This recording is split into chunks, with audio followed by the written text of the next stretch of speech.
Salutations everybody, Deloach here with the second video real fast. The metal for our spear update is a 3/16 thick, 3 inches wide and 3 feet long. I bought this at Lowe's, I think, for maybe 10 or 20 bucks.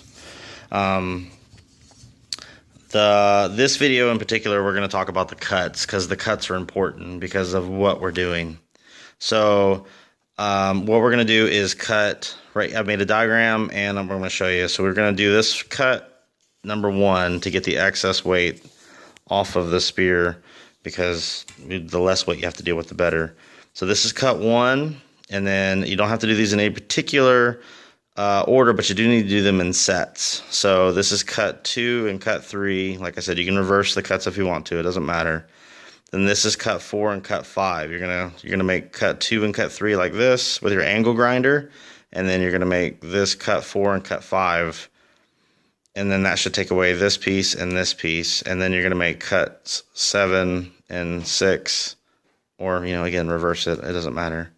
And those should just be little triangles. So 1, 2, 3, 4, 5, 6, 7. And that'll give us the general point we want down here. And then I might even have to make this a little longer because of the shovel handle we're using, or rake handle. I don't remember, I bought this from Lowe's. I think this was $10. And then I'll show you why in a second. So after you make your cuts, you're gonna have to take the chisel point that I showed you guys in the last video, or the hole punch point, and go through this, because the drill bit won't drill through this. So I'm gonna take the point, stick it there, hit it with a hammer, and then it'll put a good divot, and the drill bit will then catch it, and that'll give us 2 holes.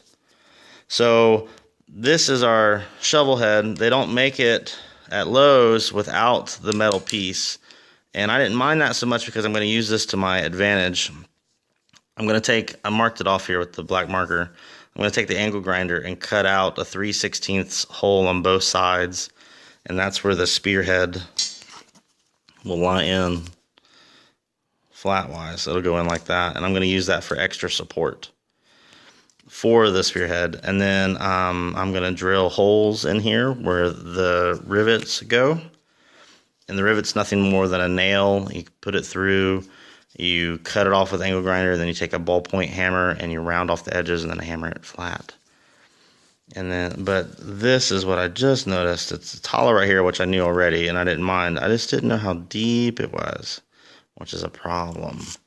So it's this deep, and so we're gonna have to make our point. We're gonna have to make our point a little longer, because that's how deep the hole is, and that's good. That's why, carpenters will tell you, like, measure twice, cut once, because it's really important. So that, and we want a point on it. We want a point on it because we're going to hammer it in, which is why it's important to do these cuts in the order. Cut 1, 2, 3, 4, 5, 6, 7. We do not want to make these cuts yet because we want to hammer it in place first. I'm going to put a bunch of Gorilla Glue in there once I've got all my holes drilled, and I've got my rivets lined up perfectly, and everything's beautiful, just the way it should be. I'm going to hammer this all the way in, because it's likely going to scrape up some of the wood, because I did not drill the hole. I did not make this. This is 3/16, because that's how wide it is from metal piece to metal piece, and this hole's not that big. So the wood is going to hold the spear in place. The steel is then going to be hammered and folded in to help hold it in place. The Gorilla Glue is going to hold it in place. The rivets will hold it in place. And then the leather wrap I'm going to do isn't going to help a whole lot, but it might a little, maybe, sort of maybe. On YouTube, when they make spears, they put little divots inside of here. And when they do their leather wrap, they wrap the leather in an X form. I might do that depending on how comfortable I am with how this turns out. But we want to make the spearhead as supportive as possible, because if it breaks, it's going to break right here. That's often when it does.